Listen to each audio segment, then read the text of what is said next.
Hello നമസ്കാരം, എല്ലാ കൂട്ടുകാർക്കും ലിച്ചാറ്റ്സിലേക്ക് സ്വാഗതം. അപ്പോൾ ഈ ഒരു വീഡിയോയിൽ നമ്മുടെ ഫോർത്ത് സെമസ്റ്ററിലെ നോളജ് ആൻഡ് കരിക്കുലം എന്നുള്ള സബ്ജക്റ്റിലത്തെ ഫസ്റ്റ് യൂണിറ്റാണ് നമ്മൾ ഡിസ്കസ് ചെയ്യാനായിട്ട് പോകുന്നത്. അപ്പോൾ ഓൾറെഡി നമ്മൾ വേറൊരു സബ്ജക്റ്റിലെ ഫസ്റ്റ് യൂണിറ്റ് നമ്മൾ ചെയ്തിട്ടുണ്ട്. ഇവിടുന്ന് അങ്ങോട്ട് ബാക്കിയുള്ള എല്ലാ യൂണിറ്റുകളും നമ്മൾ ഇതേപോലെ ഷോർട്ടാക്കിയിട്ട് ക്യാപ്സ്യൂൾ ഫോമാറ്റിലാണ് നമ്മൾ ചെയ്തിട്ടുള്ളത്. ഒത്തിരി എക്സ്പാൻഡ് ചെയ്ത് എലാബറേറ്റ് ചെയ്ത് അങ്ങനെ നല്ല നമ്മൾ ചെയ്തിട്ടുള്ള എക്സാമിന് നിങ്ങൾക്ക് കറക്റ്റായിട്ട് പഠിച്ച് ഓർത്ത് വെച്ച് അതിന് മാർക്ക് എത്രയാണോ എത്ര മാർക്കാണോ നിങ്ങൾ ആ ഒരു ക്വസ്റ്റ്യൻ വന്നിട്ടുള്ളത് അതനുസരിച്ച് എലാബറേറ്റ് ചെയ്യാൻ പറ്റുന്ന തരത്തിലാണ് നമ്മൾ ഈ ഒരു പ്രസൻറ്റേഷൻ സെറ്റ് ചെയ്തിട്ടുള്ള എന്നുള്ളത് ആദ്യം മനസ്സിലാക്കുക. അപ്പോൾ നമ്മുടെ first unit knowledge and knowing എന്നുള്ള യൂണിറ്റാണ്. അപ്പോൾ ഇതിലത്തെ എല്ലാ ടോപ്പിക്കുകളും നമ്മൾ കവർ ചെയ്തിട്ടുണ്ട്. നമ്മുടെ ഫസ്റ്റ് ടോപ്പിക്ക് വരുന്നത് definition of knowledge and levels of knowledge. Definition of നോളജിൻ്റെ ഡെഫിനിഷൻ. അപ്പോൾ നോളജിൻ്റെ ഡെഫിനിഷൻ നമ്മൾ നോക്കുകയാണെങ്കിൽ ഒത്തിരി ഡെഫിനിഷൻസ് നമുക്ക് അവൈലബിൾ ആണ്. ഫേമസ് ആയിട്ടുള്ള ഒരുപാട് പേഴ്സണാലിറ്റീസ് പറഞ്ഞിട്ടുള്ളതും ബുക്കുകളിൽ പ്രതിപാദിക്കുന്നതുമായിട്ടുള്ള ഒരുപാട് ഡെഫിനിഷൻസ് നമുക്ക് അവൈലബിൾ ആണ്. അതൊക്കെ നിങ്ങൾക്ക് നിങ്ങളുടേതായ ഇതിൽ ചൂസ് ചെയ്ത് പഠിക്കാവുന്നതാണ്. ജസ്റ്റ് ഇതൊരു മോഡൽ മാത്രമാണ്. ഇതിനകത്ത് 2-3 ലൈൻസ് അല്ലെങ്കിൽ 2-3 ഡെഫിനിഷൻസ് പറയുന്നുണ്ടെന്നുള്ളൂ. നിങ്ങൾക്ക് നിങ്ങളുടെ ഇഷ്ടമുള്ള രീതിയിൽ ഡെഫിനിഷൻസ് പഠിക്കാം കേട്ടോ. അപ്പോൾ നമുക്ക് മെയിനായിട്ടും വരുന്ന ഒരു ഡെഫിനിഷൻ എന്ന് പറയുന്നത് knowledge is often defined as justified true belief എന്നുള്ളതാണ്. അതായത് നോളജ് എന്ന് പറയുന്നത് ജസ്റ്റിഫൈഡ് ട്രൂ ബിലീഫാണ്. ജസ്റ്റിഫൈ ചെയ്യപ്പെട്ടിട്ടുള്ള സത്യമായിട്ടുള്ള വിശ്വാസത്തിനെയാണ് നമ്മൾ എന്ത് പറയുന്നത് നോളജ് എന്നതുകൊണ്ട് ഉദ്ദേശിക്കുന്നത്. Knowledge refers to the understanding, awareness or familiarity with information, facts, concepts or principles acquired through experience, learning or observation. എക്സ്പീരിയൻസിൽ കൂടെയോ ലേണിംഗിൽ കൂടെയോ ഒബ്സർവേഷനിൽ കൂടെയോ ഒക്കെ കിട്ടുന്ന അല്ലെങ്കിൽ നമുക്ക് ഫെമിലിയർ ആവുന്ന ഇൻഫർമേഷനുകൾ, ഫാക്റ്റുകൾ, കോൺസെപ്റ്റുകൾ അതിനെയൊക്കെ മനസ്സിലാക്കുന്നതിന് അല്ലെങ്കിൽ അണ്ടർസ്റ്റാൻഡ് ചെയ്യുന്നതിന് അല്ലെങ്കിൽ അവയർനെസ് നമുക്ക് കിട്ടുന്നതിനെയൊക്കെയാണ് നമ്മൾ എന്തുകൊണ്ട് ഉദ്ദേശിക്കുന്നത് നോളജ് എന്നതുകൊണ്ട് ഉദ്ദേശിക്കുന്നത്. Knowledge plays a vital role in shaping our understanding of the world and informing our actions and decisions. Knowledge ഒരു വലിയ റോള് തന്നെ വഹിക്കുന്നുണ്ട്. എന്തിലാണ്? നമ്മുടെ ആക്ഷൻസിനെയും ഡിസിഷൻസിനെയും ഒക്കെ എന്താ പറയുക ഷേപ്പ് ചെയ്തെടുക്കുന്നത്. അല്ലെങ്കിൽ അതൊക്കെ നമുക്ക് മനസ്സിലാക്കി നമ്മുടെ ആ ഒരു ചിന്താഗതിയെ തന്നെ വേറൊരു രീതിയിലേക്ക് കൊണ്ടുവരാൻ വേണ്ടിയിട്ട് അത്രയും വലിയ റോള് വഹിക്കുന്നൊരു കാര്യമാണ് എന്താ നോളജ് അഥവാ അറിവ് എന്നതുകൊണ്ട് ഉദ്ദേശിക്കുന്നത്. ഇനി വരുന്ന ലെവൽസ് ഓഫ് നോളജ്. ഈ ലെവൽസ് ഓഫ് നോളജ് നമുക്ക് ഒന്നിലധികം തരത്തിൽ നമുക്ക് പറയാം കേട്ടോ. ഒന്നുകിൽ നമുക്ക് നമ്മുടെ ബ്ലൂംസ് ടാക്സോണമി അനുസരിച്ച് ഇങ്ങനെ ആ ഒരു നോളജ് അണ്ടർസ്റ്റാൻഡിങ്, ആപ്ലിക്കേഷൻ, അനാലിസിസ് ആ ഒരു രീതിക്ക് നമുക്കതിനെ ലെവൽസ് ഡിഫൈൻ ചെയ്യാവുന്നതാണ്.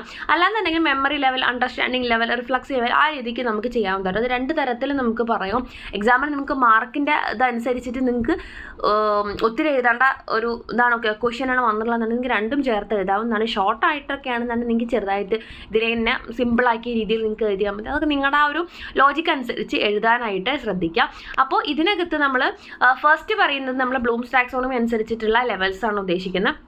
Levels of knowledge typically refers to the different cognitive stages of learning, often described by Bloom's taxonomy. In the context of education, particularly in B.Ed notes, levels of knowledge are often discussed as first one എന്താണ് വരുന്നത്? Knowledge ആണ്. എന്താണ് knowledge കൊണ്ട് ഉദ്ദേശിക്കുന്നത്? Knowledge എന്ന് പറഞ്ഞിട്ടുണ്ടെങ്കിൽ അവിടെ എന്താ വരുന്നത്? Recall of previously learned information such as facts, concepts or principles. Knowledge എന്ന് പറഞ്ഞിട്ടുണ്ടെങ്കിൽ നമ്മൾ റീകോൾ ചെയ്തെടുക്കുകയാണ്. അതായത് ഓൾറെഡി നമ്മൾ പഠിച്ചു വെച്ചിട്ടുള്ള ഒരു ഇൻഫോർമേഷനെ നമ്മൾ ഓർത്തെടുക്കുകയാണ്. അതായത് ഏതെങ്കിലും ഒരു ഫാക്റ്റ് ആവാം, ഏതെങ്കിലും ഒരു കോൺസെപ്റ്റ് ആവാം, ഏതെങ്കിലും ഒരു പ്രിൻസിപ്പിൾ ആവാം. അതിനെ നമ്മൾ ഓർത്തെടുക്കുന്നതിനെയാണ് നമ്മൾ നോളജ് എന്നതുകൊണ്ട് ഉദ്ദേശിക്കുന്നത്, നോളജ് എന്നുള്ള ലെവൽ കൊണ്ട് ഉദ്ദേശിക്കുന്നത്. പിന്നെ വരുന്നത് അണ്ടർസ്റ്റാൻഡിങ് ആണ്. എന്താണ് understanding? Comprehension of the meaning and significance of the information. നമുക്ക് ഓൾറെഡി ഉള്ള അല്ലെങ്കിൽ നമ്മുടെ കയ്യിലുള്ള ആ ഒരു മീനിങ്ങിനെ അല്ലെങ്കിൽ ആ ഒരു ഇൻഫോർമേഷനെ മനസ്സിലാക്കിയെടുക്കുക, കോംപ്രിഹെൻഡ് ചെയ്യുന്നതിനെയാണ് നമ്മൾ അണ്ടർസ്റ്റാൻഡിങ് കൊണ്ട് ഉദ്ദേശിക്കുന്നത്. Including the ability to interpret and explain. അതിനെ ഇൻ്റർപ്രറ്റ് ചെയ്യാനും അതിനെ എക്സ്പ്ലെയിൻ ചെയ്യാനും ഒക്കെയുള്ള നമ്മുടെ ആ ഒരു കോംപ്രിഹെൻഡ് ചെയ്തെടുത്ത് ആ ഒരു കാര്യം മനസ്സിലാക്കിയെടുക്കാനുള്ളൊരു ഒരു കഴിവിനെയാണ് നമ്മൾ എന്ത് പറയുന്നത് അണ്ടർസ്റ്റാൻഡിങ് എന്നുള്ള ലെവൽ കൊണ്ട് ഉദ്ദേശം. നമുക്കറിയാം ബ്ലൂംസ് ടാക്സോണമി നമുക്ക് ഓൾറെഡി പഠിച്ച കാര്യമാണ്. അപ്പോൾ ഫസ്റ്റ് വരുന്നത് എന്താണ്? നോളജാണ്, നമ്മുടെ ആ ഒരു അറിവാണ് വരുന്നത്. അതിൻ്റെ സെക്കൻഡ് സ്റ്റേജ് ആയിട്ട് അല്ലെങ്കിൽ സെക്കൻഡ് ലെവലായിട്ട് വരുന്നത് അതിനെ മനസ്സിലാക്കുക എന്നുള്ള കഴിവ്, അതായത് അണ്ടർസ്റ്റാൻഡിങ്. പിന്നെ മൂന്നാമത് എന്താ വരുന്നത്? അപ്ലിക്കേഷനാണ്. അപ്ലിക്കേഷൻ എന്ന് പറഞ്ഞാൽ എന്താ? Ability to use learned information to solve problems or complete tasks in practical setting. അതായത് നമുക്ക് ഓൾറെഡി കിട്ടിയിട്ടുള്ള നോളജ് ഉണ്ട്, അത് നമ്മൾ അണ്ടർസ്റ്റാൻഡ് ചെയ്തിട്ട് കോംപ്രിഹെൻഡ് ചെയ്ത് വെച്ചിട്ടുണ്ട്. അതിന് നമുക്ക് എന്ത് ചെയ്യാൻ പറ്റണം? മൂന്നാമത്തെ ലെവലിൽ അപ്ലൈ ചെയ്യാനായിട്ട് പറ്റണം. റിയൽ ലൈഫ് സിറ്റുവേഷനകത്ത് നമുക്ക് പ്രോബ്ലം സോൾവിങ്ങിന് വേണ്ടിയിട്ട്, അതേപോലെ തന്നെ എന്തെങ്കിലും ടാസ്ക് കംപ്ലീറ്റ് ആക്കാൻ വേണ്ടിയിട്ടൊക്കെ പ്രാക്ടിക്കൽ പ്രാക്ടിക്കലി നമ്മൾ കിട്ടിയിട്ടുള്ള ഒരു നോളജും അത് വെച്ച് നമുക്ക് ഉണ്ടായിട്ടുള്ള ഒരു അണ്ടർസ്റ്റാൻഡിങ്ങും നമ്മൾ അപ്ലൈ ചെയ്യുകയാണെങ്കിൽ ആ ഒരു ലെവലിനെയാണ് നമ്മൾ എന്ത് പറയുന്നത് അപ്ലിക്കേഷൻ എന്നുള്ള തേർഡ് സ്റ്റേജ് കൊണ്ട് ഉദ്ദേശിക്കുന്നത്. പിന്നെ ഫോർത്ത് സ്റ്റേജ് എന്താ വരുന്നത് അനാലിസിസ് ആണ്. അനാലിസിസ് എന്താണ് ability to break down complex information into its component parts, identify relationships and understand the underline structure. അതായത് വലിയ കോംപ്ലക്സ് ആയിട്ടുള്ള ഇൻഫർമേഷനൊക്കെ കിട്ടിയിട്ടില്ലെങ്കിൽ മനസ്സിലാവാൻ വേണ്ടിയിട്ട് ചെറിയ ചെറിയ പാർട്ടുകളാക്കി തിരിച്ച് അത് തമ്മിലുള്ള റിലേഷൻഷിപ്പ് മനസ്സിലാക്കിയിട്ട് അതിനെ അനലൈസ് ചെയ്ത് എടുക്കാനുള്ള ആ ഒരു കഴിവ് അല്ലെങ്കിൽ ആ ഒരു സ്റ്റേജാണ് എവിടെ വരുന്നത് നാലാമത്തെ ലെവലായിട്ടുള്ള അനാലിസിസിനകത്ത് വരുന്നത്. പിന്നെ എന്താണ് സിന്തസിസ്. അനാലിസിസ് കഴിഞ്ഞാൽ തൊട്ടടുത്ത് എന്ത് തന്നെ വരും സിന്തസിസ് ആണ് വരുന്നത്. Ability to combine existing knowledge to create new ideas products or solutions. ഒന്നുകിൽ നമ്മൾ തൊട്ട് മുന്നേ നമ്മൾ എന്താ പറയുക ബ്രേക്ക് ചെയ്ത് വെച്ചിട്ടുള്ള പാർട്സിനെ വീണ്ടും ജോയിൻ ചെയ്യാനുള്ള അല്ലാന്നുണ്ടെങ്കിൽ പുതിയ ഇൻഫോർമേഷൻ പുതിയ ഐഡിയാസ് നമുക്ക് കിട്ടുമ്പോൾ അതിനെ പരസ്പരം കമ്പൈൻ ചെയ്തുകൊണ്ട് നമുക്ക് മനസ്സിലാവണം ഇന്ന കാര്യങ്ങൾ ആഡ് ചെയ്യുമ്പോൾ ഇതാണ് ഇതിൻ്റെ ഒരു ഫൈനൽ ഔട്ട്പുട്ട് അല്ലെങ്കിൽ ഇങ്ങനെയാണത് വരുന്നത് എന്ന് മനസ്സിലാക്കാനുള്ള ഒരു കഴിവിനെയാണ് നമ്മൾ സിന്തസിസ് കൊണ്ട് ഉദ്ദേശിക്കുന്നത് കമ്പൈൻ ചെയ്യാം. അനാലിസിസ് എന്ന് പറയുന്നത് എന്താണ് വലിയ ഇൻഫോർമേഷനെ ബ്രേക്ക് ഡൗൺ ചെയ്തിട്ട് പീസുകളാക്കിയിട്ട് നമുക്ക് കാര്യം എന്താണ് ഓരോ സെപ്പറേറ്റിൻ്റെയും അർത്ഥം മനസ്സിലാക്കി എടുക്കുക എന്നുള്ളതാണ്. സിന്തസിസ് എന്ന് പറയുന്നത് ആ സംഭവങ്ങളെയെല്ലാം നമുക്ക് എന്ത് ചെയ്യാൻ സാധിക്കുന്നു കമ്പൈൻ ചെയ്തുകൊണ്ട് ആ പുതിയൊരു ഐഡിയ അല്ലെങ്കിൽ പുതിയൊരു പ്രൊഡക്റ്റ് പുതിയൊരു സൊല്യൂഷൻ ഫോം ചെയ്യാൻ സാധിക്കുന്ന ആ ഒരു ലെവലാണ് സിന്തസിസ് എന്നുള്ള ലെവൽ. പിന്നെ വരുന്നത് ഇവാലുവേഷൻ ആണ്. Ability to make judgements about the value quality or effectiveness of something using criteria and evidence. നമ്മുടെ മുന്നിലുള്ള ക്രൈറ്റീരിയകളും എവിഡൻസും ഒക്കെ യൂസ് ചെയ്തുകൊണ്ട് അതിൻ്റെ ഓരോ കാര്യങ്ങൾ അല്ലെങ്കിൽ ഓരോ ജഡ്ജ്മെൻറ്റ്സിൻ്റെ അല്ലെങ്കിൽ ഓരോ എബിലിറ്റി ഓരോ കാര്യങ്ങളുടെയും വാല്യൂവും ക്വാളിറ്റി എത്രത്തോളം ഉണ്ട് വാല്യൂ എത്രത്തോളം ഉണ്ട് എഫക്റ്റീവ്നെസ് എത്രത്തോളം ഉണ്ട് എന്നൊക്കെ ജഡ്ജ് ചെയ്യാനുള്ള നമ്മുടെ ആ ഒരു കഴിവിനെയാണ് ഇവാലുവേഷൻ എന്നതുകൊണ്ട് ഉദ്ദേശിക്കുന്നത്. അപ്പോൾ അത് ആ ഒരു ഓർഡറിൽ വരുന്നതാണ് കേട്ടോ. ആദ്യം നോളജ് അത് മനസ്സിലാക്കി എടുക്കാവുന്ന ഒരു സ്റ്റേജാണ് അണ്ടർസ്റ്റാൻഡിങ്. അത് ഡെയിലി ലൈഫിൽ അപ്ലൈ ചെയ്യാനുള്ള കഴിവാണ് ആപ്ലിക്കേഷൻ എന്നുള്ള സ്റ്റേജിൽ വരുന്നത്. പിന്നെ അത് അനാലിസിസ് ആവുന്നു, പിന്നെ സിന്തസിസ് ആവുന്നു, പിന്നെ അത് ഇവാലുവേഷൻ ആവുന്നു. അപ്പോൾ ഒരു ഓർഡറിൽ തന്നെ കറക്റ്റായിട്ട് പഠിക്കുക. ഇത് പല പല ടോപ്പിക്കുകൾ നമ്മൾ മാറ്റിയും മറിച്ചും പഠിച്ചിട്ടുള്ള കഴിഞ്ഞ എക്സാമുകളിലൊക്കെ എഴുതിയിട്ടുണ്ടായിട്ടുള്ള കാര്യങ്ങളായിരിക്കും. അപ്പോൾ അതുകൊണ്ട് തന്നെ നമുക്ക് പുതിയൊരു കാര്യങ്ങളൊന്നുമല്ല. അപ്പോൾ അത് ആ രീതിക്ക് തന്നെ ഓർഡറിൽ കറക്റ്റായിട്ട് പഠിച്ചു വയ്ക്കാം. അപ്പോൾ ഇതതിൻ്റെ പിരമിഡാണ് 1956 ബ്ലൂംസ് ടാക്സോണമിയുടെ പിരമിഡ് ഇങ്ങനെയായിരുന്നു. പിന്നെ 2001 ആയപ്പോഴേക്കാണ് അത് റിവൈസ് ചെയ്തിട്ടുള്ള പുതിയ പിരമിഡ് വന്നിട്ടുള്ളത്. അപ്പോൾ അതിലെ ടേംസ് ചിലതിൽ വ്യത്യാസം തന്നെ, ചിലത് അങ്ങോട്ടും ഇങ്ങോട്ടും ഇൻ്റർചേഞ്ച് ചെയ്തിട്ട് ഇതൊക്കെ നമ്മൾ മുന്നത്തെ സബ്ജക്റ്റുകളിൽ നമ്മൾ പഠിച്ചിട്ടുള്ള കാര്യമാണ്.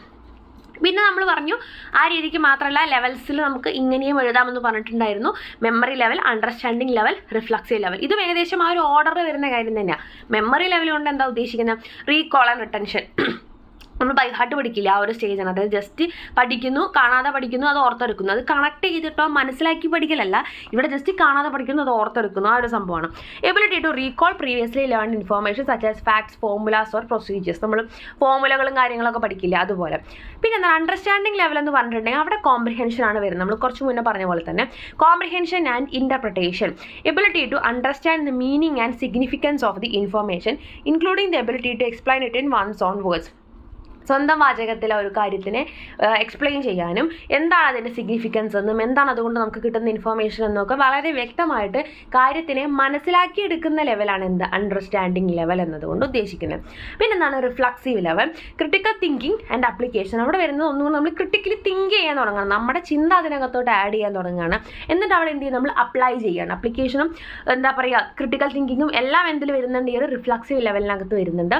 Ability to apply learned information practical and critical way. നമ്മൾ ഓൾറെഡി പഠിച്ചു വെച്ചിട്ടുള്ള മനസ്സിലാക്കി വെച്ചിട്ടുള്ള ആ ഒരു ഇൻഫോർമേഷനെ പ്രാക്ടിക്കലി അല്ലെങ്കിൽ ക്രിട്ടിക്കലി അപ്ലൈ ചെയ്യുന്ന സ്റ്റേജാണത്.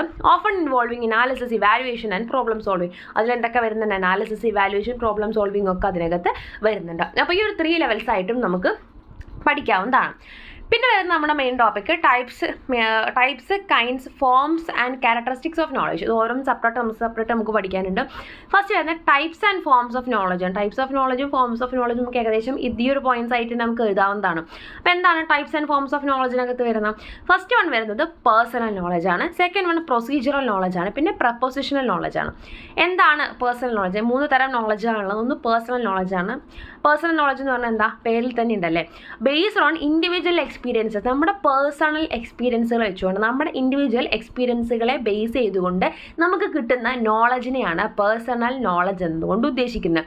Personal knowledge is shaped by one's own experiences, perspectives and insights. അത് ഓരോരുത്തർക്കും അവരുടെ കാഴ്ചപ്പാടുകളും അവരുടെ അനുഭവങ്ങളും അവരുടെ എക്സ്പീരിയൻസുകളും ഇൻസൈറ്റുകളും ഒക്കെ വെച്ചിട്ടായിരിക്കും ഉണ്ടാവുക. It is unique to each individual and can be influenced by their background, culture and values. അതുകൊണ്ട് തന്നെ അത് ഓരോരുത്തർക്കും വ്യത്യസ്തമായിരിക്കും. അതേപോലെ തന്നെ അവരുടെ ബാക്ക്ഗ്രൗണ്ടും കൾച്ചറും വാല്യൂസും ഒക്കെ അതിനെ സ്വാധീനിക്കുന്ന ഘടകങ്ങളാണ്. പിന്നെ വരുന്നത് എന്താണ്? Procedural knowledge. പേരിൽ തന്നെ അതും വരുന്നുണ്ട്. പ്രൊസീജിയർ എന്ന് പറഞ്ഞാൽ നമുക്കറിയാം, knowing how to do something. ഒരു കാര്യം ചെയ്യാം, എങ്ങനെ ഒരു കാര്യം ചെയ്യാം, അല്ലെങ്കിൽ ഒരു കാര്യം ചെയ്തുകൊണ്ടൊരു കാര്യത്തിൽ നമുക്ക് അറിവ് കിട്ടുകയാണെങ്കിൽ അതാണ് procedural knowledge. Procedural knowledge is about the practical application of skills and procedures. പ്രൊസീജിയേഴ്സിൻ്റെയും സ്കില്ലുകളുടെയൊക്കെ പ്രാക്ടിക്കൽ ആപ്ലിക്കേഷൻ ആണത്. It is the know how that enables individuals to perform task, solve problems or create something. അവിടെ എന്താ know how, എങ്ങനെ എന്നുള്ള ചോദ്യത്തിനുള്ള answer ആണ് അവിടെ നിന്ന് നമുക്ക് കിട്ടുന്നത്. അതെന്ത് സഹായിക്കുന്നു? Enables individuals to perform task, ഓരോ കാര്യങ്ങൾ, ടാസ്കുകൾ, അതേപോലെ അത് പെർഫോം ചെയ്യാനും പ്രോബ്ലംസ് സോൾവ് ചെയ്യാനും പുതിയ പുതിയ കാര്യങ്ങൾ ക്രിയേറ്റ് ചെയ്യാനും ഒക്കെ നമ്മളെ സഹായിക്കുന്ന നോളജിനെയാണ് നമ്മൾ പ്രൊസീജിയറൽ നോളജ് എന്നതുകൊണ്ട് ഉദ്ദേശിക്കുന്നത്. പിന്നെ പ്രപ്പോസിഷണൽ നോളജ് ആണ്. അതുകൊണ്ട് എന്താ ഉദ്ദേശിക്കുന്നത്? ഫാക്ച്വൽ ഇൻഫോർമേഷൻ, ഫാക്റ്റുകളാണ് നമ്മളവിടെ പറയുന്നത്. Propositional knowledge is about knowing facts, concepts, theories and principles. തിയറികളും പ്രിൻസിപ്പിളുകളും കോൺസെപ്റ്റുകളൊക്കെ മനസ്സിലാക്കുന്ന ആ ഒരു എന്താ പറയുക ടൈപ്പ് ഓഫ് നോളജിനെയാണ് നമ്മൾ എന്ത് പറയുന്നത്? പ്രപ്പോസിഷണൽ നോളജ് എന്നുകൊണ്ട് ഉദ്ദേശിക്കുന്നത്. It is a know what, എന്തറിയുക അല്ലെങ്കിൽ എന്ത് എന്നുള്ള ചോദ്യത്തിനുള്ള ആൻസറാണ് proposition knowledge. That provides a foundation for understanding the world. നമുക്ക് നമ്മുടെ ലോകത്തിനെ അറിയാനുള്ള അതിൻ്റെ ഒരു ഫൗണ്ടേഷൻ തന്നെ എന്താണ്? പ്രപ്പോസിഷണൽ നോളജ് ആണ്. Personal knowledge, procedure knowledge, proposition knowledge. Personal knowledge നമ്മുടെ പേഴ്സണൽ എക്സ്പീരിയൻസിൽ നിന്നുണ്ടാകുന്ന. പ്രൊസീജിയർ നോളജ് എന്ന് പറഞ്ഞിട്ടുണ്ടെങ്കിൽ നമ്മുടെ എന്തെങ്കിലുമൊക്കെ പ്രൊസീജിയേഴ്സ് വഴി അല്ലെങ്കിൽ അപ്ലിക്കേഷൻ വഴി നമ്മൾ എന്തെങ്കിലും കാര്യങ്ങൾ പ്രാക്ടീസ് ചെയ്യുന്നതിൽ കൂടെ നമുക്ക് കിട്ടുന്ന നോളജാണ്. അതേപോലെ പ്രപ്പോസിഷൻ നോളജ് എന്ന് പറഞ്ഞിട്ടുണ്ടെങ്കിൽ ഫാക്റ്റുകളാണ്. പിന്നെ വരുന്നത് കൈൻഡ്സ് ഓഫ് നോളജ് ആണ്. എന്തൊക്കെ കൈൻഡ്സ് ഓഫ് നോളജ് ആണുള്ളത്? ഇത് നമുക്ക് ഒരുപാട് ക്ലാസിഫിക്കേഷൻസ് കാണാം. അതിലത്തെ കുറച്ച് ക്ലാസിഫിക്കേഷൻസ് ആണ് ഇവിടെ കൊടുത്തിട്ടുള്ളത്. ഫസ്റ്റ് വൺ വരുന്നത് എംപിരിക്കൽ നോളജ് ആണ്. എന്താണ് empirical knowledge? Based on observation and experience. അതും ഈ പറഞ്ഞ പോലെ ഇത് സെയിം പോയിന്റ്സ് സെയിം ആണ്, പക്ഷേ അതിന് ടൈറ്റിൽ ചെറിയ ചെറിയ ചേഞ്ചസ് ഉണ്ടെന്നേ ഉള്ളൂ കേട്ടോ. Based on observation and experience. ഒരു കാര്യം ഒബ്സർവ് ചെയ്യുന്നതിൽ കൂടെയോ എക്സ്പീരിയൻസ് ചെയ്യുന്നതിൽ കൂടെയോ നമുക്ക് കിട്ടുന്ന നോളജാണ് empirical knowledge. Empirical knowledge is gained through sensory experience, observation and experimentation. അത് നമുക്ക് സെൻസറി എക്സ്പീരിയൻസ് കൂടെയാണ് കിട്ടുന്നത്. കണ്ടിട്ടും കേട്ടിട്ടും തൊട്ടിട്ടും രുചിച്ചിട്ടും ഒക്കെ അറിയുന്ന എക്സ്പീരിയൻസിൽ കൂടെയാണ് കിട്ടുന്നത്. അതേപോലെ തന്നെ ഒബ്സർവേഷൻ, എക്സ്പെരിമെൻറ്റേഷനിൽ കൂടെയൊക്കെയാണ് കിട്ടുന്നത്. It is grounded in data and evidence. അത് കറക്റ്റായിട്ട് നമ്മുടെ കയ്യിലെ ഡാറ്റയുടെയും തെളിവിൻ്റെയും ഒക്കെ അടിസ്ഥാനത്തിലാണ് വരുന്നത്. പിന്നെ വരുന്നത് തിയറട്ടിക്കൽ നോളജാണ്. എന്താണ് തിയറട്ടിക്കൽ നോളജ്? തിയറീസ് ബേസ് ചെയ്തിട്ട് അല്ലേ. Abstract concepts and principles. Theoretical knowledge involves understanding abstract concepts, theories and principles. ഒരുപാട് എന്താ പറയുക തിയറട്ടിക്കൽ ആയിട്ടുള്ള നോളജുകൾ കൂടെ, അതായത് അബ്സ്ട്രാക്റ്റ് ആയിട്ടുള്ള കറക്റ്റായിട്ട് നമ്മൾ എഴുതപ്പെട്ടിട്ടുള്ള നമ്മൾ കണ്ണിൽ കാണുന്ന തരത്തിലുള്ള തിയറികൾ ഉണ്ടല്ലോ, അത്തരത്തിലുള്ള തിയറികൾ, കോൺസെപ്റ്റുകൾ, പ്രിൻസിപ്പിൾസ് ഒക്കെ ബേസ് ചെയ്ത് നമുക്ക് കിട്ടുന്ന നോളജാണ് theoretical knowledge. It is often used to explain phenomena, make predictions and guide decision making. ഏതെങ്കിലും ഒരു പ്രതിഭാസത്തിനെ എക്സ്പ്ലെയിൻ ചെയ്യാനോ എന്തെങ്കിലും ഒരു പ്രഡിക്ഷൻസ് ഉണ്ടാക്കാനോ പ്രഡിക്ഷൻ ചെയ്യാൻ വേണ്ടിയിട്ടോ അല്ലെങ്കിൽ ഒരു എന്താ പറയുക ഡിസിഷൻ മേക്കിങ്ങിലേക്ക് നമ്മളെ ഗൈഡ് ചെയ്യാനൊക്കെ അത് ഹെൽപ്പ് ചെയ്യും. പിന്നെ വരുന്നത് പ്രാക്ടിക്കൽ നോളജാണ്. പേരിൽ തന്നെയുണ്ട്, പ്രാക്ടിക്കലി നമുക്ക് കിട്ടുന്നതാണല്ലേ. Skills and application. Practical knowledge about applying knowledge in real world situation. Real world സിറ്റുവേഷനിൽ നമ്മൾ നോളജ് അപ്ലൈ ചെയ്യുന്നു. It is the ability to use skills, procedures and techniques to achieve a goal or solve a problem. നമുക്ക് സ്കില്ലുകൾ, പ്രൊസീജിയറുകൾ, ടെക്നിക്കുകൾ അതിലൊക്കെയുള്ള നമ്മുടെ ability, അതേപോലെ തന്നെ നമുക്ക് എന്തിനു സാധിക്കുന്നു, പ്രോബ്ലം സോൾവിങ്ങിന് വേണ്ടി നമ്മളെ ഹെൽപ്പ് ചെയ്യുന്നു, നമ്മുടെ ഗോളുകൾ അച്ചീവ് ചെയ്യാൻ വേണ്ടിയിട്ടൊക്കെ നമ്മളെ സഹായിക്കുന്ന പ്രാക്ടിക്കലി നമുക്ക് കിട്ടുന്ന നോളജാണ് പ്രാക്ടിക്കൽ നോളജ്. പിന്നെ ടാസിറ്റ് നോളജ്. അതുകൊണ്ട് എന്താ ഉദ്ദേശിക്കുന്നത്? Implicit and experiment. അതും ഈ പറഞ്ഞ പോലെ ഇംപ്ലിസിറ്റ് ആണ്, എക്സ്പെരിമെൻ്റൽ ആണ്. Tacit knowledge is gained through experience and intuition. അത് എക്സ്പീരിയൻസിൽ കൂടെയും ഇൻറ്റ്യൂഷനിൽ കൂടെയൊക്കെയാണ് നമുക്കത് കിട്ടുന്നത്. It is often difficult to articulate or put into words. അത് വാക്കുകളോട് നമുക്ക് പറയാമെന്ന് പറയുന്നത് ബുദ്ധിമുട്ടാണ്. But it can be powerful in guiding decision making and action. പക്ഷേ അത് ഡിസിഷൻ മേക്കിങ്ങിനൊക്കെ വളരെ പവർഫുൾ ആയിട്ടുള്ളൊരു എലമെൻ്റ് ആണ്. പിന്നെ എക്സ്പ്ലിസിറ്റ് നോളജാണ്. Codified and systematic. കോഡിഫൈഡ് ആയിട്ടുള്ള അല്ലെങ്കിൽ സിസ്റ്റമാറ്റിക് ആയിട്ട് കിട്ടുന്ന നോളജാണ്. Explicit knowledge systematic, codified and easily transferable. അതേപോലെ തന്നെ ഒരാളിൽ നിന്ന് മറ്റൊരാളിലേക്ക് ട്രാൻസ്ഫർ ചെയ്ത് കൊടുക്കാൻ എളുപ്പമുള്ള നോളജാണ്. It is often documented in books, manuals or databases and can be shared widely. പുസ്തകങ്ങളിലൊക്കെ എഴുതപ്പെട്ടിട്ടുള്ള ഡാറ്റാബേസ് ആയിട്ട് മാനുവൽസ് ആയിട്ടൊക്കെ എഴുതപ്പെട്ടിട്ടുള്ള നമുക്ക് ഷെയർ ചെയ്യാൻ പറ്റുന്ന തരത്തിലുള്ള നോളജാണ് എക്സ്പ്ലിസിറ്റ് നോളജ് എന്നതുകൊണ്ട് ഉദ്ദേശിക്കുന്നത്. ഇനി നോളജിൻ്റെ ക്യാരക്ടറിസ്റ്റിക്സ് ആണ്. ഫസ്റ്റ് ഈ ക്യാരക്ടറിസ്റ്റിക്സ് നമുക്ക് പലതരത്തിൽ എഴുതാം. അതിനകത്ത് മെയിനായിട്ട് വരുന്ന കുറച്ച് ക്യാരക്ടറിസ്റ്റിക്സ് ആണ് നമ്മൾ കൊടുത്തിട്ടുള്ളത്. ഫസ്റ്റ് വൺ അബ്സ്ട്രാക്റ്റ് ആണ്. Knowledge is abstract. Knowledge often involves abstract concepts and ideas, not just concrete facts. വളരെ അബ്സ്ട്രാക്റ്റ് ആയിട്ടുള്ള ഐഡിയാസ് ആയിരിക്കും ചിലപ്പോൾ നമുക്ക് നോളജിൽ നിന്ന് കിട്ടുന്നത്. വളരെ കോൺക്രീറ്റ് ആയിട്ട് എഴുതപ്പെട്ടിട്ടുള്ള അങ്ങനത്തെ കാര്യങ്ങൾ ആയിക്കോളണമെന്നില്ല. നമുക്ക് വളരെ അബ്സ്ട്രാക്റ്റ് ആയിട്ട് തോന്നുന്ന തരത്തിലുള്ള നോളജുകൾ നമുക്ക് ചിലപ്പോൾ കിട്ടിയേക്കാം.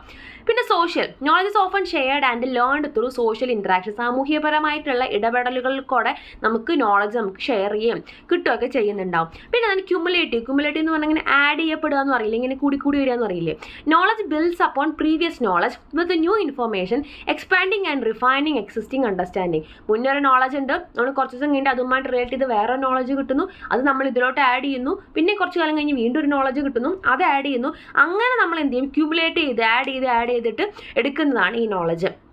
Limited and limitless. നമുക്ക് ഒന്നെങ്കിൽ ലിമിറ്റഡ് ആണെന്നും പറയാം, അതേപോലെ തന്നെ അതിന് ലിമിറ്റ്ലെസ് ആണ് എന്നും പറയാം. Why we have a limited understanding of certain things, knowledge is potentially boundless with ongoing discovery and learning. നമുക്ക് ഓരോ കാര്യങ്ങളും മേ ബി ലിമിറ്റഡ് ആയിട്ടുള്ള നോളജ് ഉണ്ടാവുള്ളായിരിക്കും, പക്ഷേ അതിനെക്കുറിച്ച് നമുക്ക് ലിമിറ്റ്ലെസ് ആയിട്ടുള്ള ഒരുപാട് നോളജ് വേറെയും കിടക്കുന്നുണ്ടാവും. പിന്നെ എന്താണ് perspective? Knowledge is shaped by individual experiences and perspectives leading to varied interpretations and understanding. നമ്മുടെ പെർസ്പെക്റ്റീവ് അനുസരിച്ച്, കാഴ്ചപ്പാടനുസരിച്ച് ഇതിൽ ചേഞ്ചസ് ഉണ്ടാവും. അവരുടെ ഇന്റർപ്രിട്ടേഷൻസ്, അണ്ടർസ്റ്റാൻഡിംഗ് ഒക്കെ അതിനെ ബാധിക്കുന്നതാണ്. ഓൾവേസ് ഇവോൾവിങ്, ഇപ്പോഴും ഇങ്ങനെ ഇവോൾവ് ചെയ്തുകൊണ്ടിരിക്കുന്നതാണ്. Knowledge is constantly evolving as new information and insights emerge. പുതിയ കാര്യങ്ങൾ അതിനകത്ത് ഇങ്ങനെ വളർന്നു വന്നുകൊണ്ടിരിക്കുകയാണ്. പിന്നെ എന്താണ് ഷേപ്സ് റിയാലിറ്റീനെ ഷേപ്പ് ചെയ്തെടുക്കുന്നതാണ്. Knowledge influences how we perceive and interact with the world. നമ്മൾ എങ്ങനെയാണ് ഈ ലോകത്തിനെ കാണുന്നത്, എങ്ങനെയാണ് ലോകവുമായിട്ട് ഇൻറ്ററാക്ട് ചെയ്യുന്നത് എന്നൊക്കെ നമുക്ക് ആ ഒരു അതിൻ്റെയൊക്കെ ആ റിയാലിറ്റീനെ ഷേപ്പ് ചെയ്തെടുക്കാൻ വേണ്ടിയിട്ട് നോളജ് നമ്മളെ ഹെൽപ്പ് ചെയ്യുന്നുണ്ട്. Social interaction is key. സാമൂഹ്യപരമായിട്ടുള്ള നമ്മുടെ ഒരു ഇടപെടൽ എന്ന് പറയുന്നത് വളരെ ഇമ്പോർട്ടൻ്റ് ആയിട്ടുള്ള കാര്യമാണ്. Social interaction plays a crucial role in the learning process and the development of knowledge. Challenge of limited knowledge. We must acknowledge and address the limitations of our current knowledge. അതായത് ചില കാര്യങ്ങളിൽ നമുക്ക് എന്താണ് limited knowledge ആണ് നമുക്കുള്ളൂ, അതേപോലെ തന്നെ ചില വിഷയങ്ങളിലും നമുക്ക് അത്തരത്തിൽ ലിമിറ്റഡ് നോളജ് ആയിരിക്കും കിട്ടുന്നത്. അപ്പോൾ അത് ചില സമയങ്ങളിൽ എന്താവാറുണ്ട്, നോളജ് അക്വയർ ചെയ്യുന്ന ആ ഒരു സിറ്റുവേഷനിൽ അതൊരു ചാലഞ്ച് ആയിട്ട് മാറാറുണ്ട്. ഇനി നോളജ് ഡയമെൻഷൻ ആണ് പറഞ്ഞത്. എന്താണ് knowledge dimension? Knowledge dimension refers to the types of knowledge that are essential for learning and understanding.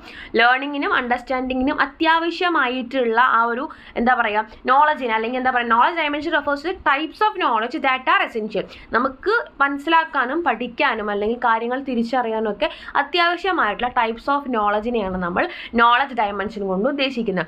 The knowledge dimension contains 4 categories on a continuum of concrete knowledge to abstract knowledge. Concrete നോളജിൽ നിന്നും abstract നോളജിലേക്ക് പോകുന്ന ഒരു continuous ആയിട്ടുള്ള ഒരു 4 കാറ്റഗറികളാണ് നമുക്ക് knowledge ഡയമെൻഷനകത്തുള്ളത്. These 4 types of knowledge help determine what to teach and how to teach. എന്ത് പഠിക്കണം, എങ്ങനെ പഠിക്കണം എന്നൊക്കെ തീരുമാനിക്കുന്നത് ഈ 4 ടൈപ്പുകളാണ്. Or instruction content and instructional methods and activities. എന്ത് ഇൻസ്ട്രക്ഷണൽ മെത്തേഡ് യൂസ് ചെയ്യണം, എന്ത് ഇൻസ്ട്രക്ഷണൽ കോണ്ടന്റ് ആണ് അവിടെ കൊടുക്കേണ്ടത് എന്നൊക്കെയും ഈ 4 ടൈപ്പാണ് തീരുമാനിക്കുന്നത്. Categories of knowledge dimension. എന്താണ് 4 ടൈപ്പ്, അല്ലെങ്കിൽ ആ നോളജ് ഡയമെൻഷൻ്റെ 4 കാറ്റഗറികൾ എന്തൊക്കെയാണ്? അപ്പോൾ ഇത് നമുക്ക് ഈ പറയുന്ന പോലെ ബ്ലൂംസ് റിവൈസ്ഡ് ടാക്സോണമി റിലേറ്റ് ചെയ്തിട്ടാണ് നമുക്ക് പറയാൻ പറ്റുക. The knowledge dimension is divided into 4 categories. 4 ആക്കി തിരിക്കാം. Factual, conceptual, procedural and metacognitive. First one എന്താണ്? ഫാക്ച്വൽ നോളജ് ആണ്, ഫാക്ട് ബേസ് ചെയ്തിട്ട് അല്ലേ. This encompasses basic elements such as terminology, specific details and isolated bits of information. Fact ആയിട്ടുള്ള കാര്യങ്ങൾ, ടെർമിനോളജികൾ, specific ആയിട്ടുള്ള ഓരോ കാര്യത്തിനും ഡീറ്റെയിൽസ്, അതേപോലെ തന്നെ ചെറിയ പല ഡിഫറെൻറ്റ് ഇൻഫോർമേഷൻ, ഇതൊക്കെയും ചേരുന്ന അല്ലെങ്കിൽ ഇതിൻ്റെയൊക്കെയും ഒരു ബേസിക് എലമെൻറ്റിനെയാണ് ഫാക്ച്വൽ നോളജ് കൊണ്ട് ഉദ്ദേശിക്കുന്നത്. പിന്നെ കോൺസെപ്ച്വൽ നോളജ് ആണ്. This involves understanding the relationships between basic elements and how they fit into a larger context including classification, principles and theories. ഇതിനകത്ത് എന്താണ് പറയുന്നത്, ഇതെല്ലാം കോൺസെപ്ച്വൽ ആണ്. അതായത് ഒരു understanding the relationship between basic elements and how they fit into the larger context. അതായത് basic elements, നമ്മൾ ഏറ്റവും ബേസിക് ആയിട്ട് നമ്മുടെ കയ്യിലുള്ള എലമെന്റും അതേപോലെ തന്നെ അതെങ്ങനെയാണ് ആ ഒരു ലാർജർ കോണ്ടെക്സ്റ്റിലേക്ക്, ലാർജർ കോണ്ടെക്സ്റ്റ് ഉണ്ടാകും, അതിൻ്റെ അതിൻ്റെ ബേസിക് ആയിട്ടുള്ള ചെറിയ ചെറിയ എലമെൻറ്റ്സ് ഉണ്ടാവും. ഇത് തമ്മിലുള്ള ഒരു റിലേഷൻഷിപ്പിനെയാണ് നമ്മൾ കോൺസെപ്ച്വൽ നോളജ് കൊണ്ട് ഉദ്ദേശിക്കുന്നത്. അതിനകത്ത് ക്ലാസിഫിക്കേഷൻസ് ഉണ്ടായിരിക്കും, പ്രിൻസിപ്പിൾസ് ഉണ്ടായിരിക്കും, തിയറീസ് ഒക്കെ ഉണ്ടായിരിക്കും. പിന്നെ വരുന്നത് പ്രൊസീജിയറൽ നോളജ് ആണ്. പ്രൊസീജിയറൽ നോളജ് എന്ന് പറഞ്ഞാൽ എന്താ? This refers to knowledge of how to do things. നമുക്കറിയാം പ്രൊസീജിയർ ആണ്, എങ്ങനെ ചെയ്യണം, ഒരു കാര്യം ചെയ്യുന്നതിൽ കൂടെ നമ്മൾ പഠിക്കുന്നതാണ്. Including methods, techniques and algorithms. അതിനകത്ത് നമുക്ക് മെത്തേഡുകൾ, അൽഗോരിതംസ് കാര്യങ്ങളൊക്കെയാണ് വരുന്നത്. പിന്നെ വരുന്ന മെറ്റാ കോഗ്നിറ്റീവ് നോളജ് ആണ്.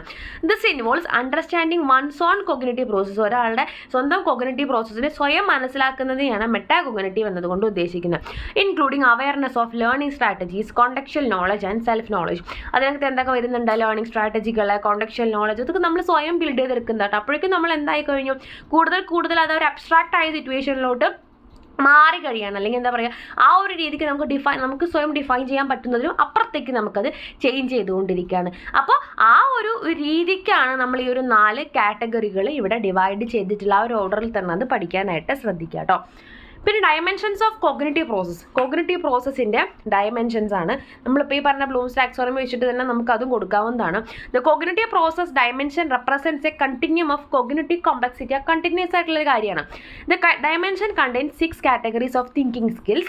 The categories are on continuum of increasing cognitive complexity from lower order thinking skill to higher order thinking skill. Lower order thinking skill എന്താണ്? എപ്പോഴും ബൈ ഹാർട്ട് പഠിക്കുക. അതിൽ നിന്നും ഏറ്റവും ഹയർ ഓർഡറിലേക്ക് നമുക്ക് ക്രിയേറ്റിവിറ്റിയിലേക്ക് ചേഞ്ച് ചെയ്യുന്ന ആ ഒരു കണ്ടിന്യൂം ആയിട്ട് അല്ലെങ്കിൽ കണ്ടിന്യൂസ് ആയിട്ട് പോകുന്ന ആ ഒരു സ്റ്റേജസ് ആണ് നമ്മുടെ ഡയമെൻഷൻസ് ഓഫ് കോഗ്നിറ്റീവ് പ്രോസസ്സ് കൊണ്ട് ഉദ്ദേശിക്കുന്നത്. നമുക്കറിയാം ബേസിക് സ്റ്റേജ് എന്താണ്? റിമെമ്പർ ആണല്ലേ. റിമെമ്പർ എന്താണ്? നമ്മൾ ബൈ ഹാർട്ട് ചെയ്ത് പഠിക്കുന്നത്. Retrieve relevant knowledge from long term memory, നമ്മുടെ പഴയ മെമ്മറിയിൽ നിന്നും ഓർത്തെടുക്കുന്നത്. അണ്ടർസ്റ്റാൻഡ് എന്ന് പറഞ്ഞാൽ എന്താ? Construct meaning from instruction messages including oral, written and graphic communication. നമുക്ക് കിട്ടിയിട്ടുള്ള ആ ഒരു ഇൻഫർമേഷനെ മനസ്സിലാക്കിയെടുക്കുന്ന സ്റ്റേജ് അല്ലെങ്കിൽ ആ ഒരു ഡയമെൻഷനാണ് എന്തുകൊണ്ട് ഉദ്ദേശിക്കുന്നത്? അണ്ടർസ്റ്റാൻഡ്. പിന്നെ അപ്ലൈ എന്ന് പറഞ്ഞാൽ എന്താ? ആപ്ലിക്കേഷൻ ആണ്. Carry out to use a procedure in given situation. തന്നിട്ടുള്ള സിറ്റുവേഷനിൽ ഒരു പ്രൊസീജിയർ കൊണ്ടുവന്ന് അത് അപ്ലൈ ചെയ്യുക. പിന്നെ അനലൈസ് എന്ന് പറഞ്ഞാൽ എന്താ? ബ്രേക്ക് ചെയ്യുക. അനലൈസ് എന്ന് പറഞ്ഞിട്ടുണ്ടെങ്കിൽ ഉള്ള വലിയ ടേംസിനെയൊക്കെ ബ്രേക്ക് ചെയ്തിട്ട് ചെറിയ ചെറിയ പാർട്ടാക്കിയിട്ട് അതിനെ മനസ്സിലാക്കുക. Break material into foundational parts and determine how parts related to one another and the overall structure of purpose. പിന്നെ എന്താണ്? ഇവാലുവേറ്റ് ചെയ്യുക. Make judgments based on criteria and standards. അതുവരെ മനസ്സിലാക്കിയ കാര്യങ്ങൾ വെച്ചൊരു കാര്യത്തിനെ ജഡ്ജ് ചെയ്യാം. ക്രിയേറ്റ് എന്ന് പറഞ്ഞാൽ എന്താ? Put elements together. നമ്മുടെ ആ ഒരു സിന്തസിസിന്റെ ഭാഗമാണ്. നമ്മൾ ഫസ്റ്റ് സ്റ്റേജിൽ പറഞ്ഞിട്ടുണ്ടായിരുന്നു. Put elements together to form a coherent whole or reorganize elements it a new pattern or structure. നമ്മൾ അനലൈസ് ചെയ്ത അല്ലെങ്കിൽ ബ്രേക്ക് ചെയ്ത ഫൗണ്ടേഷൻ പാർട്സിനെയൊക്കെ നമ്മൾ വീണ്ടും സിന്തസൈസ് ചെയ്യുക, എന്നിട്ട് ആഡ് ചെയ്യുക, എന്നിട്ട് അതിൻ്റെ ഹോൾ മീനിങ് എന്താണെന്ന് മനസ്സിലാക്കിയിട്ട് പുതിയൊരു പ്രൊഡക്റ്റ് ആക്കിയിട്ട് മാറ്റുന്നതാണ് ക്രിയേറ്റ് എന്നുള്ള ഡയമെൻഷൻ കൊണ്ട് നമ്മൾ ഉദ്ദേശിക്കുന്നത്. പിന്നെ വരുന്നത് Indian and western theories of നോളജിൽ ഓരോ ടോപ്പിക്ക് ഇമ്പോർട്ടൻ്റ് ആയിട്ടുള്ള കാര്യം, പക്ഷേ കുറേയൊക്കെ റിപ്പീറ്റ് ചെയ്ത് വരുന്ന കാര്യങ്ങൾ തന്നെയാണ്. അതുകൊണ്ട് നമുക്ക് സിമ്പിളാണ്. പിന്നെ ഇതെന്ന് പറയുന്നത് നമ്മൾ സെപ്പറേറ്റ് ആയിട്ട് പഠിക്കേണ്ടുന്ന ഇമ്പോർട്ടൻ്റ് ആയിട്ടുള്ള ടോപ്പിക് കേട്ടോ.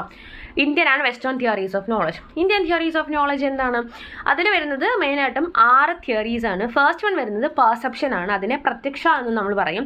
പെർസെപ്ഷൻ കൊണ്ട് എന്താ ഉദ്ദേശിക്കുന്നത്? The ability to directly perceive objects and experiences through the senses. നമ്മുടെ സെൻസറി ഓർഗനുകൾ ഉപയോഗിച്ചുകൊണ്ട് ഒരു കാര്യത്തിന് നേരിട്ട് കണ്ടോ തൊട്ടോ രുചിച്ചോ അങ്ങനെ എങ്ങനെയാണോ എന്ന് വെച്ച് കഴിഞ്ഞാൽ നമ്മുടെ സെൻസ് യൂസ് ചെയ്തുകൊണ്ട് കാര്യം മനസ്സിലാക്കുന്ന, ഡയറക്ട്ലി നമ്മൾ മനസ്സിലാക്കി എടുക്കുന്നതിനെയാണ് അല്ലെങ്കിൽ ആ ഒരു തിയറിയാണ് നമ്മൾ എന്ത് പറയുന്നത്? പെർസെപ്ഷൻ അല്ലെങ്കിൽ പ്രത്യക്ഷ എന്നതുകൊണ്ട് ഉദ്ദേശിക്കുന്നത്.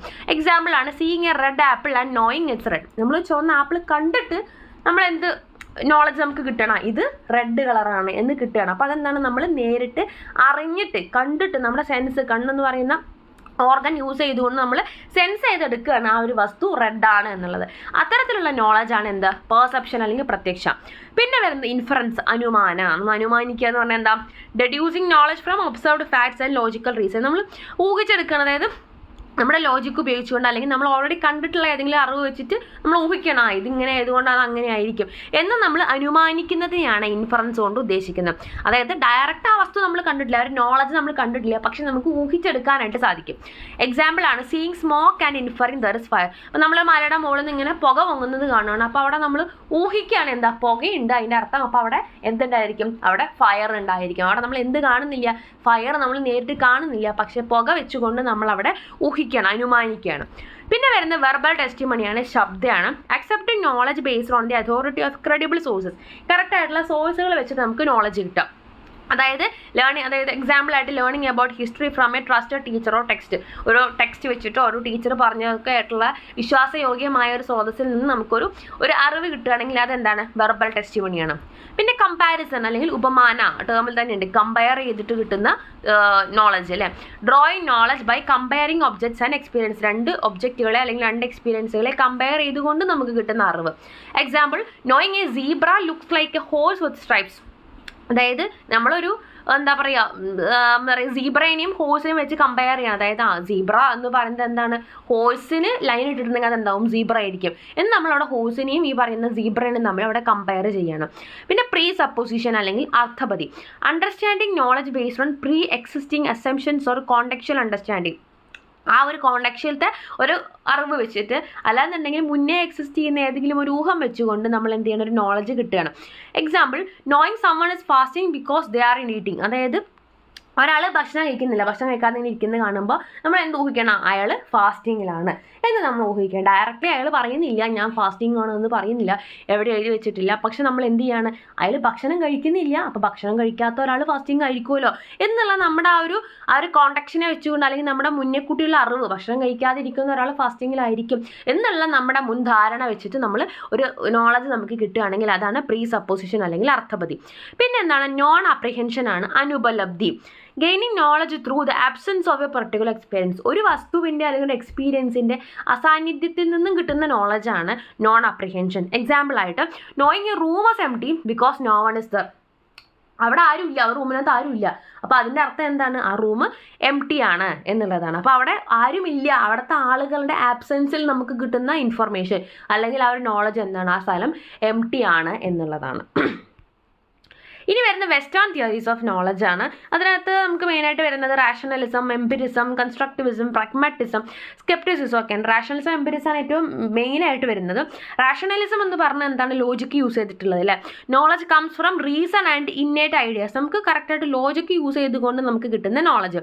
Example Descartes I think therefore I am. ഡെസ്കാർട്സിൻ്റെ I think therefore I am എന്നുള്ളത് എന്താണ്, അതിനുള്ള എക്സാമ്പിൾ. അതായത് എനിക്ക് ചിന്തിക്കാൻ കഴിയും, ചിന്തിക്കുന്നതിൽ കൂടെ നമ്മുടെ ആ ഒരു ലോജിക്ക് വർക്ക് ചെയ്തുകൊണ്ട് നമുക്ക് കിട്ടുന്ന നോളജാണ് റാഷണലിസം എന്ന തിയറി കൊണ്ട് ഉദ്ദേശിക്കുന്നത്.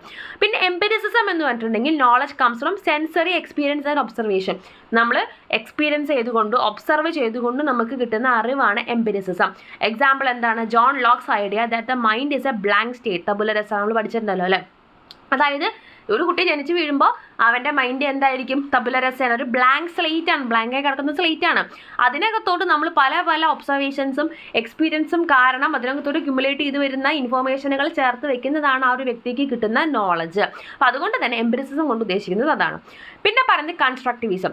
Knowledge is constructed through social and cultural interactions. Socially അല്ലെങ്കിൽ കൾച്ചറലി നമ്മൾ ഇടപഴകുന്നതിൽ കൂടെ കൺസ്ട്രക്ട് ചെയ്ത് എടുക്കുന്നതാണ് അറിവ്. Example learning through social interaction and cultural norms. ഈ pragmatism, knowledge is based on practical application. Practically apply ചെയ്യുന്നതിൽ കൂടെയാണ് നമുക്ക് നോളജ് കിട്ടുന്നത്. Example William James emphasise on practical consequences. William ജെയിംസിൻ്റെ പ്രാക്ടിക്കൽ കോൺസിക്വൻസിനെ കുറിച്ച് പറയുന്ന എംഫസൈസ്. പിന്നെ വരുന്നത് സ്കെപ്റ്റിസിസം. ആ ഒരു സംശയമായിട്ട് എല്ലാത്തിനെയും സംശയദൃഷ്ടിയോട് കൂടി കാണാം. Knowledge is question and certainly is doubted. അത് നോളജ് എന്ന് പറയുന്നത് എപ്പോഴും ക്വസ്റ്റ്യൻ ചെയ്യപ്പെടേണ്ടതാണ്, അതുകൊണ്ട് തന്നെ ഡൗട്ട് ചെയ്യപ്പെടേണ്ടതാണ്. Example David Hume's scepticism about causality. അപ്പോൾ ഇവിടെ നമ്മൾ ഒരു നോളജ് കിട്ടുന്ന സമയത്ത് എപ്പോഴും നമുക്ക് അതിനകത്ത് ഡൗട്ട് ഉണ്ടായിരിക്കണം, ഇതിങ്ങനെ തന്നെയാണോ, അങ്ങനെ തന്നെ ആവോ എന്ന് സംശയം വന്നാലെയാണ് അതിനെ ഒന്നും കൂടെ ഫിൽട്ടർ ചെയ്ത് അല്ലെങ്കിൽ ഒന്നും കൂടെ ബെറ്റർ ആക്കിയിട്ടുള്ള പുതിയൊരു നോളജ് നമുക്ക് കിട്ടുള്ളൂ എന്നാണ് സ്കെപ്റ്റിസിസം കൊണ്ട് ഉദ്ദേശിക്കുന്നത്. പിന്നെ theories of validity of knowledge ആണ്. അതുപോലെ തന്നെ ഇമ്പോർട്ടൻ്റ് ആയിട്ടുള്ള സെപ്പറേറ്റ് ആയിട്ടുള്ള വേറൊരു ടോപ്പിക്കാണ് theories of validity of knowledge. അതിനകത്ത് മെയിനായിട്ട് നമുക്ക് എടുത്തു പറഞ്ഞിട്ടുണ്ട് 4 തിയറീസ്. ഫസ്റ്റ് വൺ വരുന്നത് കറസ്പോണ്ടൻസ് തിയറിയാണ്. എന്താണ് correspondence theory? The correspondence theory posits that truth corresponds to objective reality. Truth എന്ന് പറയുന്നത് എപ്പോഴും ഒരു ഒബ്ജക്റ്റീവ് റിയാലിറ്റിക്ക് സമാനമായിട്ട് അല്ലെങ്കിൽ കറസ്പോണ്ട് ചെയ്തിട്ടാണ് ഇരിക്കുള്ളൂ. ഒരു സാധനം കണ്ണിൽ കാണുന്ന സംഭവമാണ് നമുക്ക് എന്ത് ചെയ്യാൻ പറ്റുള്ളൂ, ട്രൂത്ത് ആയിട്ട് നമുക്ക് വിശ്വസിക്കാനായിട്ട് പറ്റുള്ളൂ. A statement is true if it actually reflects the way things are in the world. ഒരു സ്റ്റേറ്റ്മെന്റ് ട്രൂ ആവണമെന്നുണ്ടെങ്കിൽ ആ സ്റ്റേറ്റ്മെൻറ്റിൽ പറയുന്ന കാര്യം ശരിക്കും ലോകത്ത് റിയൽ വേൾഡിൽ അങ്ങനെ തന്നെ ആയിരിക്കണം. For example, the sky is blue is true if the sky indeed appears blue to us. The sky is blue എന്നുള്ള സെൻറ്റൻസ് ട്രൂ ആവണമെന്നുണ്ടെങ്കിൽ നമ്മുടെ കണ്ണിൽ കാണുന്ന ആകാശത്തിന് നീല നിറമായിരിക്കണം. അതായത് സ്കൈ ഈസ് ബ്ലൂ എന്ന് പറയുമ്പോൾ അതിലുള്ള സ്കൈയുമായിട്ട് ഒറിജിനൽ സ്കൈനെ കറസ്പോണ്ട് ചെയ്ത് വെച്ച് നോക്കുന്ന സമയത്ത് രണ്ടും ബ്ലൂ ആണെങ്കിൽ മാത്രമേ, സെൻറ്റൻസിൽ പറയുന്നതും ബ്ലൂ ആണ്, ശരിക്കുള്ള ആകാശവും ബ്ലൂ ആണെങ്കിൽ മാത്രമേ ആ സെൻറ്റൻസിന് നമുക്ക് ട്രൂ ആയിട്ട് കണക്കാക്കാൻ പറ്റുള്ളൂ. പിന്നെ വരുന്ന പ്രാഗ്മാറ്റിക് തിയറി അല്ലെങ്കിൽ യൂട്ടിലിറ്റി തിയറി, രണ്ടും ഒന്ന് തന്നെയാണ് കേട്ടോ. The pragmatic theory suggest that truth is determined by practical effectiveness.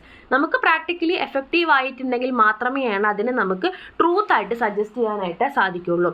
A statement is true if it works or is useful in a particular context. ഒരു കോണ്ടെക്സ്റ്റിൽ യൂസ്ഫുൾ ആണെങ്കിൽ മാത്രമേ ആ ഒരു സ്റ്റേറ്റ്മെൻറ്റിനെ നമുക്ക് ട്രൂ ആയിട്ട് കൺസിഡർ ചെയ്യാനായിട്ട് പറ്റുള്ളൂ.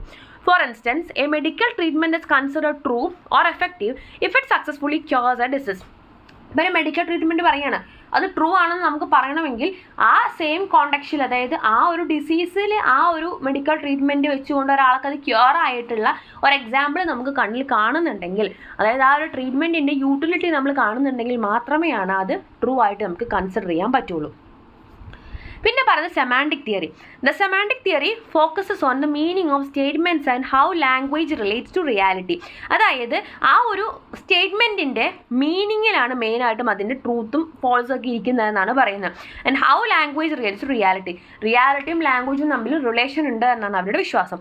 It explores how words, phrases and sentences convey meaning and truth conditions. എങ്ങനെയാണ് വേർഡും സെൻറ്റൻസും കാര്യങ്ങളും അതേപോലെ തന്നെ എന്താ പറയുക മീനിങ് കൺവേ ചെയ്യുന്നത് അല്ലെങ്കിൽ ട്രൂത്തിനെ കൺവേ ചെയ്യുന്നത് എന്നാണ് പറയണം. For example, understanding the truth of snow as white requires grasping the meaning of snow and white. അതായത് ഇത്രേ ഉള്ളൂ, സ്നോ ആസ് വൈറ്റ് എന്ന് നമ്മൾ ഒരാളടുത്ത് പറയണം. ആ സെൻറ്റൻസ് ട്രൂ ആണോ ഫോൾസ് ആണോ നോക്കാം. സ്നോ ആസ് വൈറ്റ് എന്നിങ്ങനെ ഒരാളടുത്ത് പറയണം. കേൾക്കുന്ന ആൾക്ക് സ്നോയുടെയും വൈറ്റിൻ്റെയും മീനിങ് അറിയണ്ടേ, സെമാൻറ്റിക് ആയിട്ട് വരുന്ന മീനിങ്. സ്നോ എന്ന് പറഞ്ഞാൽ മഞ്ഞാണെന്നും വൈറ്റ് എന്ന് പറഞ്ഞാൽ വെള്ള നിറമാണെന്നും വെളുപ്പ് നിറമാണെന്നും അറിയാനുള്ള ഒരു വിവരം ഉണ്ടാവണം. ഈ കേൾക്കുന്ന ആളെ സംബന്ധിച്ച് വൈറ്റ് എന്ന് കേട്ടിട്ടുണ്ടെങ്കിൽ അവരുടെ മനസ്സിൽ വരുന്നത് മഞ്ഞ നിറമാണെന്ന് വിചാരിക്കുക, യെല്ലോ കളറാണെന്ന് വിചാരിക്കുക. അവിടെ അയാളെ സംബന്ധിച്ച സെൻറ്റൻസ് എന്തായി, തെറ്റാണ്. സ്നോ ഒരിക്കലും എന്തല്ല, അയാളുടെ മനസ്സിലുള്ള വൈറ്റ് അല്ല, അയാളുടെ മനസ്സിലുള്ള വൈറ്റ് എന്ന് പറയുന്നത് എന്താണ്, യെല്ലോ കളറാണ്. അപ്പോൾ ആ ഒരു വാക്കിനെ മനസ്സിലാക്കാനുള്ള കഴിവ് അല്ലെങ്കിൽ വാക്കുകൾ കറക്റ്റായിട്ടുള്ള മീനിങ് ആൾക്ക് കിട്ടിയിട്ടുണ്ടെങ്കിൽ മാത്രമേ ആ സെൻറ്റൻസ് ട്രൂ ആവുള്ളൂ. പിന്നെ വരുന്ന ഡിഫ്ലേഷണറി തിയറിയാണ്. ഡിഫ്ലേഷണറി തിയറിയിൽ എന്താ പറയണം, the deflationary theory minimises the concept of truth suggesting that it's a matter of linguistic convention. Truth എന്ന് പറയുന്നതൊക്കെ ലിംഗ്വിസ്റ്റിക് കൺവെൻഷൻ ആണ്, ഒന്നുകൂടി ട്രൂത്തിനെ ഒന്നുകൂടി സിംപ്ലിഫൈ ചെയ്യാണ് ചെയ്യുന്നത്. According to this view, saying it is true that the sky is blue adds nothing substantial beyond saying the sky is blue. അതായത് it is true that the sky is blue, ആകാശം നീല നിറമാണ് എന്ത് സത്യമാണ് എന്ന് നമ്മൾ പറയാണ്. അവിടെ സത്യമാണ് എന്ന് നമ്മൾ എടുത്ത് പറയേണ്ട ആവശ്യമില്ല എന്നാണ് അതിനകത്ത് പറഞ്ഞത്. സ്കൈ ഈസ് ബ്ലൂ എന്ന് പറഞ്ഞാൽ തന്നെ എന്താണ്, അത് സത്യമായി കഴിഞ്ഞു. അല്ലാതെ അത് ഈ പറയുമ്പോൾ ഒന്ന് സത്യമാണ് എന്നൊരു ടേം അതിനകത്ത് എക്സ്ട്രാ ആഡ് ചെയ്യേണ്ടതിൻ്റെ യാതൊരു കാര്യവും ഇല്ല. Truth becomes A redundant concept. ഇപ്പോൾ ട്രൂത്ത് എന്ന് പറയുന്നത് വളരെ റിഡൻഡൻ്റ് ആയിട്ടുള്ള ഒരു കോൺസെപ്റ്റ് ആയിട്ട് അവിടെ മാറുകയാണ് ചെയ്യുന്നത്. അപ്പോൾ ഇത്തരത്തിൽ ഈ അതുകൊണ്ട് ഉദ്ദേശിക്കുന്നത് ഇത്രേ ഉള്ളൂ. അതായത് ഈ ഒരു എന്താ പറയുക, അത് ട്രൂത്തേഴ്സ് എന്നൊക്കെ പറഞ്ഞിട്ട് അതിനകത്ത് ആഡ് ചെയ്യുമ്പോൾ അതൊന്നും കൂടെ കോംപ്ലക്സ് ആവുമെന്നാണ് ഉദ്ദേശിച്ചത്. അപ്പോൾ അതുകൊണ്ട് അതിൻ്റെ ഒന്നും ആവശ്യമില്ല.